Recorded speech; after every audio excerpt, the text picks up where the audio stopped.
All right, it's another episode of the Cedric Maxwell Podcast. I am Josue alongside Cedric Maxwell. The Boston Celtics, Milwaukee Bucks, all tied up in their best-of-7 series, Eastern Conference semifinal series. And Max, I know you're pumped up because that Game 1 outing between the Celtics and Bucks, man, it had a lot of Celtics fans wondering if this is a team, if they finally met their match. But then the Celtics, to use their words, right, they punched right back. They took a punch in the mouth and punched right back. I swear. Ime must have said that like 75 times because he had every single player saying the exact same phrase. But I guess that's the best way to put it, man. 109-86, blowout win, wire to wire. The Celtics dominated in this one, especially in the first half defensively. Jaylen Brown scored 17 points in the first quarter, finished with 30. Jason Tatum, he only had 10 at halftime. He finished with 29. Master performances from those two. But here we go, guys. Here we go, Max. I said, guys, here we go, Celtics fans, right? The series shifts over to Milwaukee. How will the Bucks punch back? Max, what are you thinking? Well, I think the Bucks have a combination of things they're going to try to do. I think they'll try to slow the Celtics down a little bit. Maybe I think you try to get Giannis going early. And I think that one of the things that's really helped the Celtics in this series so far is the fact that the Celtics have been able to get pretty much with Giannis in a one-on-one position. Grant Williams has done an excellent job. Oh, man. Get him on the what box. A game. I know one-on-one situation with Giannis. Giannis isn't going through him. He's using a lot of time on the clock. He is not as effective. Now, what they'll want to do is to get maybe Giannis on a running start. Where he can use that length and that size to go by Grant. But if he gets in the paint and just tries to bounce and go through Grant is strong enough in his upper body where he's able to keep Giannis from getting towards the rim or falling away. Your best bet with Giannis is to make him become a jump shooter. Right. And the more they start to really focus on Giannis, the less effective they are because they have to get other people involved. The only person you looked involved in that game the other day was Jrue Holiday. Jrue Holiday was really good, taking the ball towards the basket. Didn't shoot it as well as I thought he would. They kept Grayson Allen out the game. For the most part, everybody else was in check. And I think this is going to be a big game because this is the Middleton factor we talked about. If Middleton isn't there, and I don't think he'll be there for maybe not even this series, they're going to have another piece able to step up and knock down shots. And so far, I have not seen it from Milwaukee. Well, in Game 1, it was Jrue Holiday for sure. Actually, if you ask me, I feel like he was the MVP of that game. You know, if we're being realistic in the sense of how he affected both ends of the floor, he was just a constant pest, for the Celtics. And I think Game 1, to your point, he did cool off a bit. But the thing about Giannis is he may not have to, shoot 50% from the floor just to find that rhythm. And when he does find that rhythm, he gets other guys involved, which is why we saw that triple-double that he put together in the first quarter. But, like you mentioned, Max, I don't think I've ever seen Giannis this uncomfortable on the floor, right? I mean, they're throwing guys at him, but it's not the way they defended Kevin Durant, right? It's straight up on an island, whether it was Grant Williams at times, whether it's Al Horford at times. And these guys they're holding their own. Man, I thought Grant Williams, that was an amazing performance for him. It was a career high 21 points, but talk about showing up when your team really needs you. Talk about showing up on the defensive end of the floor when your defensive general wasn't there. Marcus Smart sat out. The defensive player of the year wasn't available in Game 2, and it seemed like the Celtics defense didn't even miss him. That was incredible. Well, I think it was that, and it was also Jaylen Brown getting off to a sensational start. When Jaylen was able to get cooking like that early in the basketball game, Celtics did not go away from him. They really ventured away. And I think you look at Grant knock down threes. Can the Celtics continue to shoot threes at that pace? I don't think so, but they have good shooters out. And Grant Williams has proved that he's a legitimate commodity. I talked to Grant's dad. I've talked to Grant before. I said, man, don't you play your ass out of here. And what I mean by that is that the Celtics, can they afford if one of these big teams come out and say, Grant, you're a free agent, we'd like to have you. I think he could help any team. But here in Boston, I think the culture of the team, the chemistry of the team, and the people he's around, I think Grant would love to stay here. But at the end of the day, it might be all them dead presidents which are thrown his way. Can the Celtics match or whatever it is? Because right now they can come in and give him an extension. And would he be able to take? Would he want to take that kind of extension? And would the Celtics be able to afford that extension? Because now you're probably going to look at a real hard cap if you came out and gave him Robert Williams type numbers. Right. And right now he's on the grand stage right now. Everybody's watching. This matchup between the Celtics and Bucks. He's obviously shown up here with this big performance. Those 6 3-pointers though, like that's going to resonate with other teams looking at him. The way he's guarding Giannis, that's going to resonate as well. That's really it. It's not. Yeah, that's the part that stands out most. Right. Three-pointers are one thing, but his overall play, defensively, passing the basketball, making intelligent plays. Really, Bobby Portis really was taken out of this game. He really was. He wasn't a factor in this game. I don't even think you really noticed him. He got a couple of shots to go down, but for the most part, the Celtics were really good. And, if they shoot that well, I mean, the Bucks are going to have a hard time containing them because they don't have the firepower without Middleton. Middleton is that, you have Batman and you have Robin. Well, Batman's there, but you don't have that Robin. Drew Holiday can be that way from time to time, but they've always really been affected by Chris Middleton, his absence of what he can do or what he can't do. Well, I'm glad you brought up the question of is this sustainable, right, for the Celtics? And we're going to play a little game in a second, right? I didn't even tell you about this before we started recording, Max. We got a little game to do. It's called The Truth or Fool's Gold. And we'll get to it in a second, but I just want to point out this one unique stat that you just don't see every day, right? Game 1, right, the Celtics shot, they took a lot more 3-pointers than 2-pointers, right? They went 18. They went 18 for 50 from behind the arc, and they went 10 for 34 from inside the arc, right? That's 29% for your math, for people trying to do the math right now. So it wasn't a great showing, and it wasn't a losing effort. However, in Game 2, the Celtics made 23-pointers, 20 out of 43, and they still managed to score less 2-pointers in the winning game, which is where they win 18 of 47 from inside the arc, 49%. Max, what do you make of that? Is that something you've seen before in the sense of like seeing a team do that? And mind you, on the other end, the Milwaukee Bucks, they made 3-pointers. That differential doesn't happen. No, the differential doesn't happen where you think the Bucks are going to only make 3. But I think it also tells you the changing of the game. I've always told you the story about, 1980, 81, my first NBA championship run, Boston versus Houston. In that game, I think there were 6 3-pointers taken for the entire game, attempted for the entire game. And that really shows you how the game has really changed and is going in a whole nother direction. I don't worry about the 2-pointers as much right now. And another reason I don't worry about them because they have not really put Robert Williams involved in this game. And he's a guy who's going to get you those 2-pointers because of those lobs going towards the rim. Jaylen went to a little bit of his mid-range game, and Tatum from time to time will drive toward the basket. But you don't have other guys who are out there who are doing that. You don't have you're not looking at Grant. Grant was a 3 knockdown threes. He didn't get a lot of 2s. You know what Pritchard's going to give you.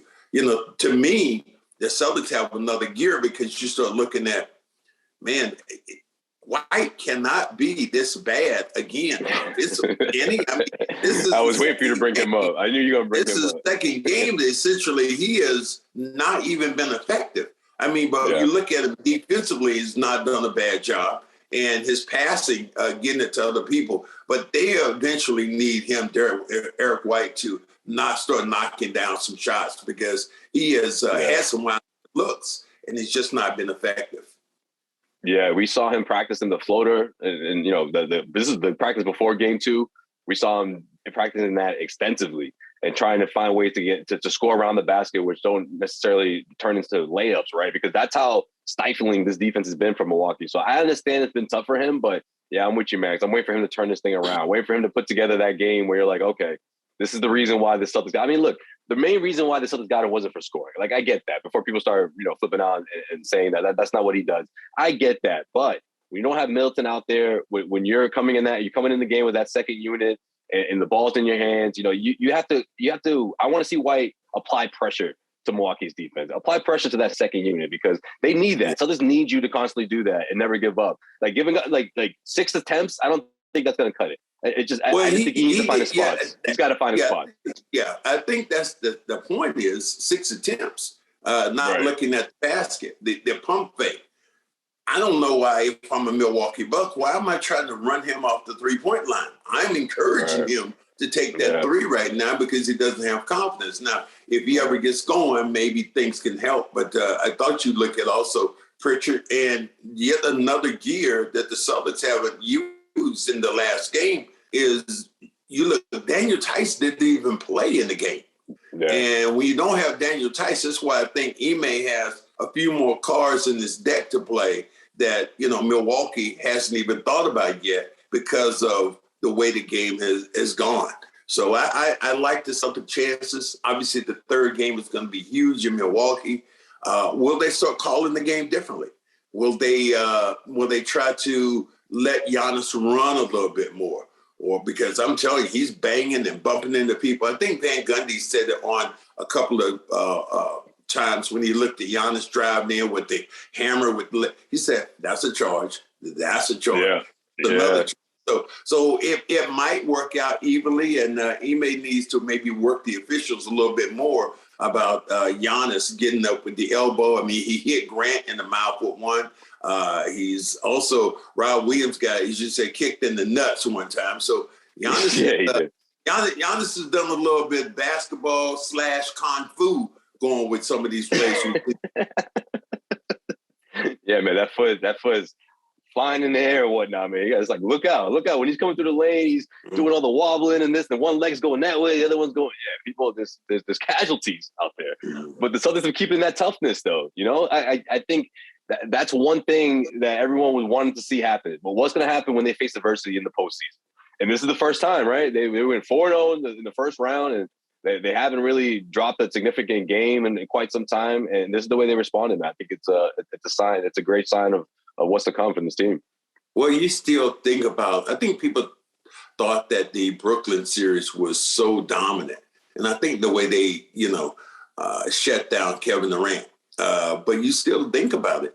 That series, if you total up the numbers, I think the Celtics won the 4 games by 18, 20 points, something like that. So it wasn't like a blowout, but I think it just felt dominant because they didn't let Kyrie had the first game. He went off.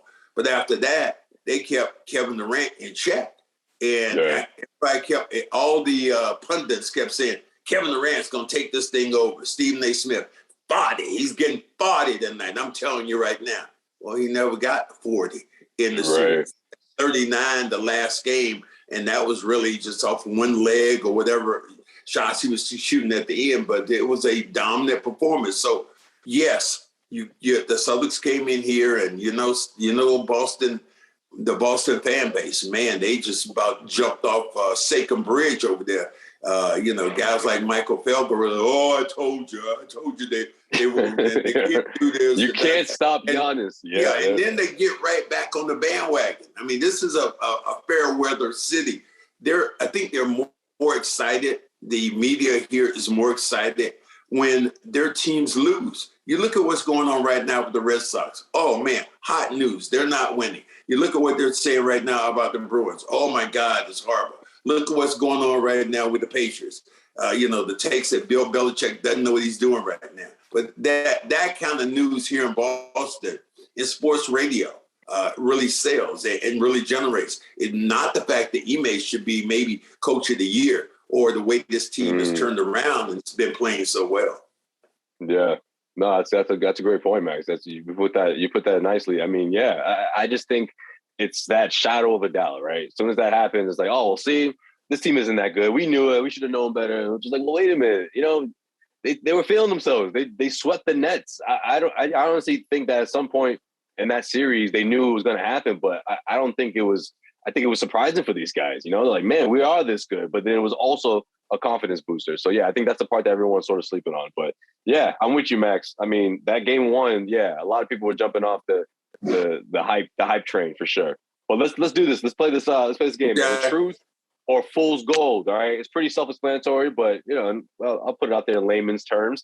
I'm going to say a fact about the series, and you're going to tell me if that's something that we can that we think will carry on or carry over into Milwaukee's game 3 and 4, or is it fool's gold? This is just something that just happened that one night. All right, here we go. Gotcha.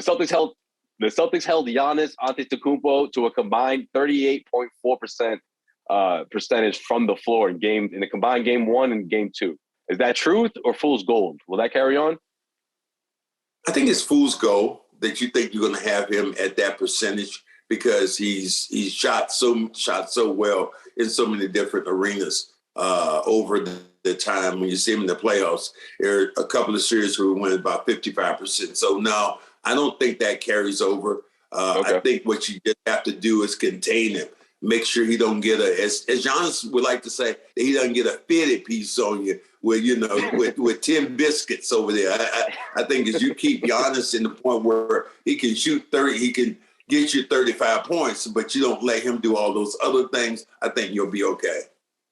Yeah, I'm with you, Max. I think we're gonna get the Giannis game in either 3 or 4, one of these. The question is, can the Celtics survive that? I think that's the big question here. Going over towards Milwaukee. I mean, yeah, there's going to be one of those games where he's going to dominate. He's going to score closer to 50% or well over 40%.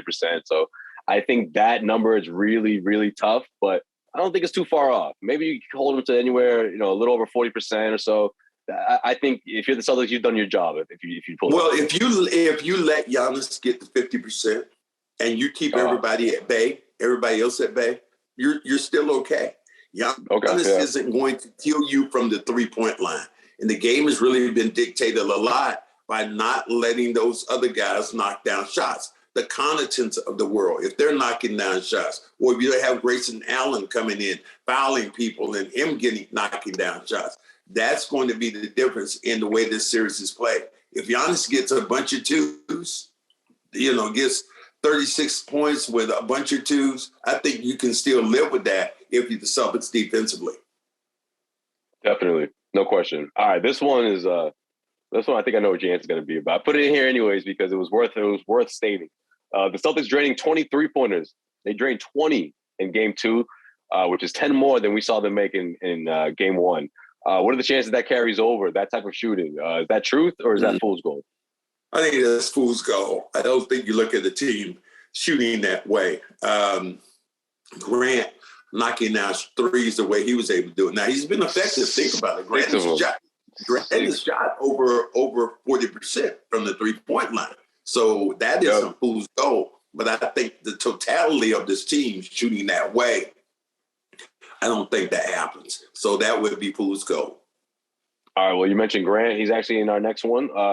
Game 2, Grant. Now, I'm not going to focus on the 21 points here. Career high 21 points. Let's focus on the way he limited Giannis on defense. I'm saying limited. I'm not going to go out and say shut down like we've been hearing this week. Grant continuing to limit Giannis, make him uncomfortable for the rest of this series. Is that the truth or is that fool's gold? It depends on how the game is being called. And if the game is being called for not a superstar, Grant can stay on the island by himself and not allow Giannis to go through his body. That's going to be the big thing. So I think that travels. I don't think that's fool's gold. I think if he's on the island by himself and Giannis starts dribbling the ball 1, 2, and trying to bang his way in against any time against Grant, I think that travels. So I'm not looking at that's true. Okay, I'm with you, Max. I'm going to say that's the truth. That's Paul Pierce. Now, I just don't want people to be like, oh man, he's stacking up all these fouls. Like, to your point, depending on how they call this thing, I'm going in with the assumption that it'll be clean, defense from Grant, because he just looks so comfortable out there, especially when he's out on the island and when he's got him in ISO and he's the way he moves his feet, man. How many times have we seen Grant steal the ball from the top of the key, top of the perimeter? Right? We didn't see that at all. We didn't see that at all throughout his career until this season, right? When he came into training camp, slimmer, he looked more in shape, more fitted, and the quickness was there from the jump, from the very beginning of the season, for sure. So, well, Grant, the thing Grant is he's very smart, and he moves his feet well, and he knows the sky. He anticipates things that Giannis wants to do. And then talking to him on the radio after the game, he talked about reading his scouting report, knowing what his tendencies are. He knew the same thing about Durant. I'm going to try to push him left, get over on his hand, knock the basketball away. With Giannis, the same thing. If you can keep him out the lane and you get Giannis to, with the fall-away jump shot, you live with that. You've done your job, and that's what he looks at it. And I think he does a lot of that because he sits down with Ime and he sits down with the coaching staff, and he knows the guys who are behind him. And you think about Horford was on the island several times with Giannis. I think that you look at those same guys, they've all got something in common. That's the fact that they're intellectually strong, smart basketball players, and they're doing it in a team concept. And on top of that, there's a stopper behind it. He knows if he's there that Rob Williams is coming at the end of those plays, and he's trying to swat and get in Giannis's face. So if you don't let Giannis get all the way to the front of the rim, then you've done your job defensively. Yeah, no question. You know, Ime, after game 2, called him, and I thought this was very appropriate, called him Baby Al. I'm like, yes, yeah, that's it. And I think the IQ goes with it, Max. You know, it's not just he can make threes, and he can bang down low as well, but he can also, he can anticipate things. He can read defenses. That's huge. Well, and he hasn't done this individually. It's like everybody said, this is a one-off. He hasn't. He did it with Durant. He did it with, remember what the job that he did against Nikola Jokic out there in Denver, where he started calling him Batman. Yeah, that's what started. That's what started the whole thing. Because he was so good defensively. And I think he has a tendency to do that. And because he, again, smart player, the way he plays defense is like nobody else I've seen. Even Marcus, he leans into you with his upper body, and he has so much weight, bearing on you that guys don't get around you. If you're trying to bang with him, you have to be slippery with him. If I was playing with him, I would go into the body, but I'd try to slip by him. You're not going to go through the body. Who was really good like that for the Celtics? It was Aaron Baines. Aaron Baines was he was really good like that with Joel Embiid. Joel Embiid would try to go through the body, and Aaron Baines would just go straight up, and you can't go through those guys who are built like brick walls. Right. Well, you have to also be able to absorb that contact, which I think he's done a tremendous job. Same thing with Al. Without fouling, obviously. Yeah. Yeah. You know that you mentioned Daniel Tice, man. Listen, it's not a knock on Tice, but I just feel like Grant forced Ime's hand. It's just like the way he was playing so over the top. Al was clicking. Rob was in the mix, even though Rob only played, I want to say 16, 17 minutes, but I just feel like he didn't want to shake things up. So we still may see Tice again. What did you bring Daniel Tice here for? Insurance policy, just in case something went bad. If something starts going bad, Daniel Tice is a guy that comes in. If you think about it, if you get 3 fouls on anybody out there, any of your bigs out there, if you get on Williams, Grant, or if you get it, Rob out there, you can always bring him in the bench. Bring him off the bench and play. He can also come in and spot Al, and he would give you a little bit more distance as a 3-point shooter if you had Rob and if you had him in there, maybe with Al, and you had Tice, because both guys now are able to knock down the 3-pointers instead of having Williams in there defensively. So I like what you're able to do. And again, insurance policy, that's all that is.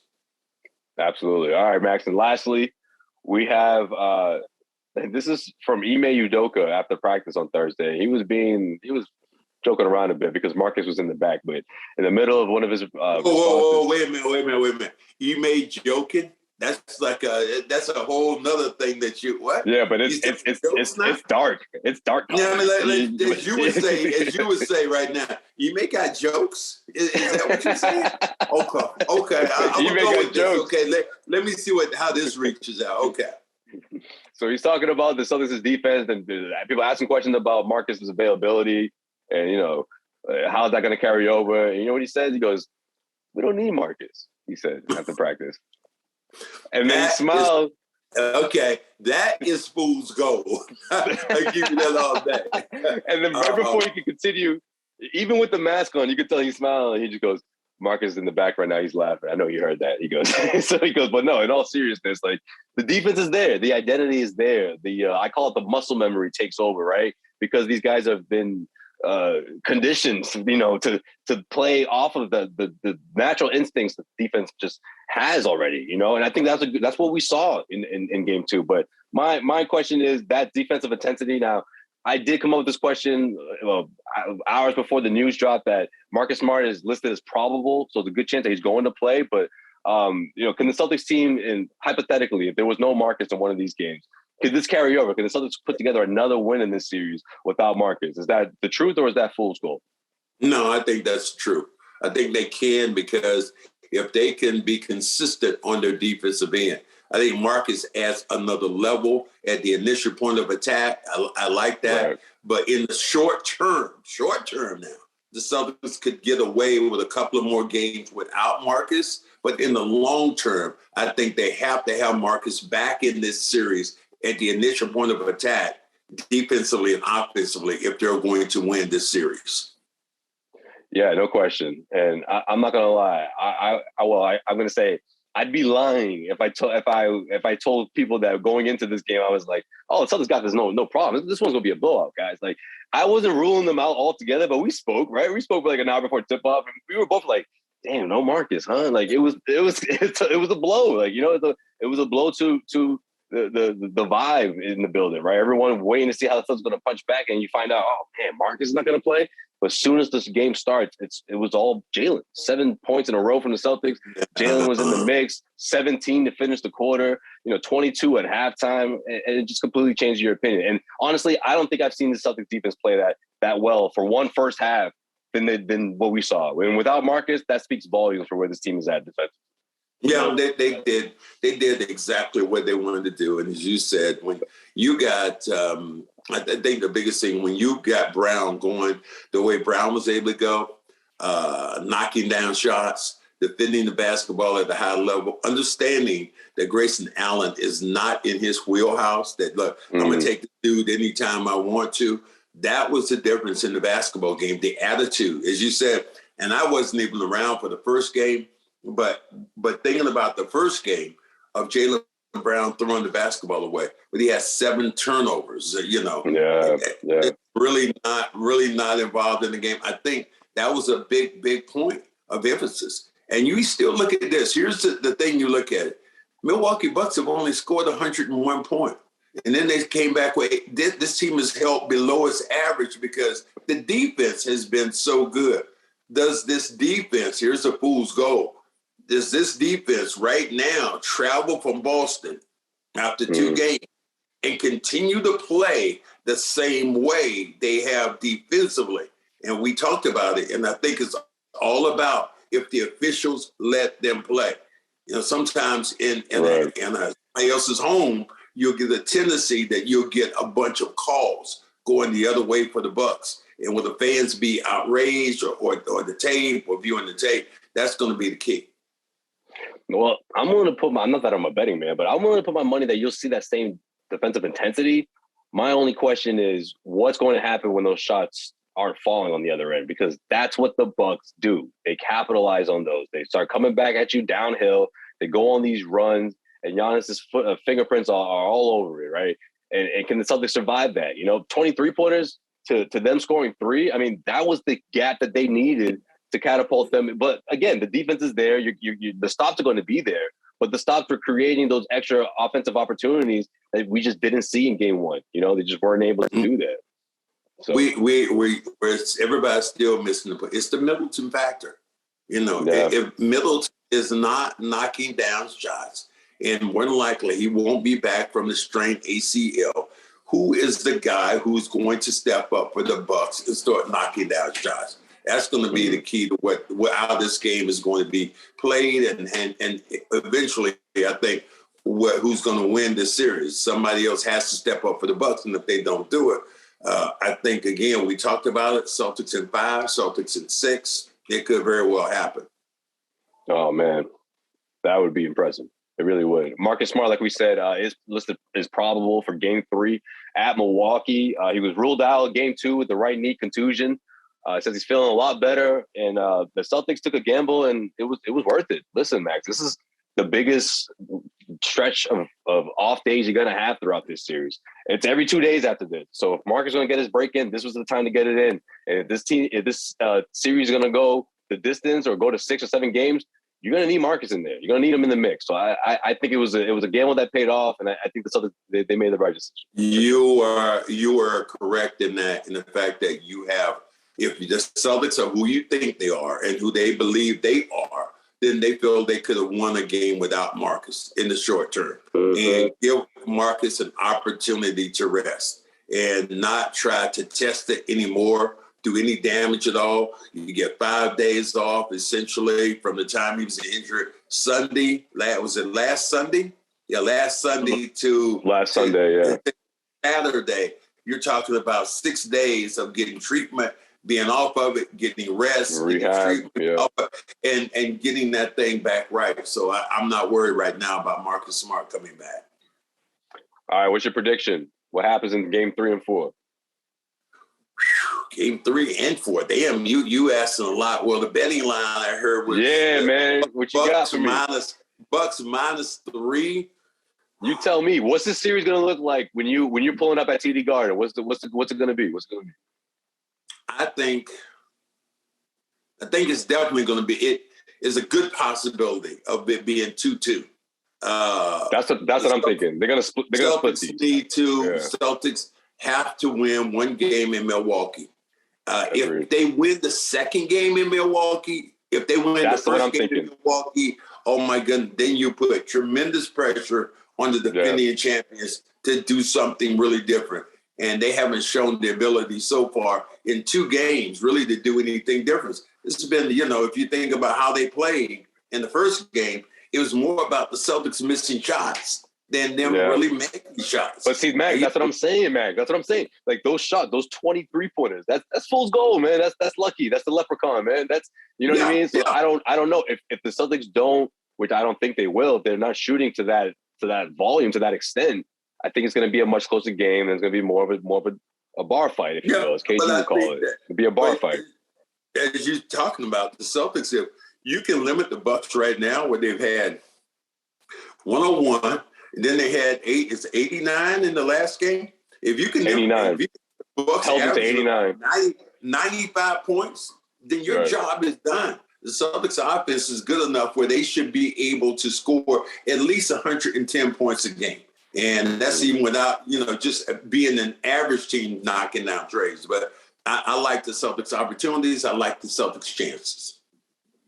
All right. Well, there you have it. Matinee Saturday. I hope we got you guys all pumped up, ready to go for this matchup between the Celtics and the Bucks. I'm sure we'll do another episode when this series switches back to Boston. We'll touch base before Game 5. One thing we can promise you, me and Josue, we're going to keep it on the... What's that? We're going to keep it on the what? The 100, man. We always going to keep it on 100. And that's what we do here. And I guarantee you the next time we see you, both of us I'm going to be shaved and Josue going to have some of his hair off his head. So we'll be a little different in the fact that I'll see my barber tomorrow early, and Josue will probably see his barber. I don't think Josue going to see his barber until he gets back, but by the time we do another podcast, we'll probably be a little bit more clean faced. But subscribe to us on all the channels because we have great content. We want to make sure we give you a live feed of whatever's going on, and we're looking at this and not like Celtic eyes, but we're looking at basketball people who know the game and trying to tell you what's happening. If the Celtics were playing sucky or playing like shit, we tell you that. If they were playing the opposite and playing well, then we'll tell you that. That's what we do here. I like the fact you mentioned that. It's playoff time, so we keep it clean over here. I'm hitting up my boy. I'm hitting up Luis every other week. And my barber Luis hooking me up, making me look nice out here. But yeah, Max, you said it, man. That's what we do here. We'll check you guys out next week. Until then, Max, what you got? Anything else? No, keep it on up. 100. We'll see y'all next week.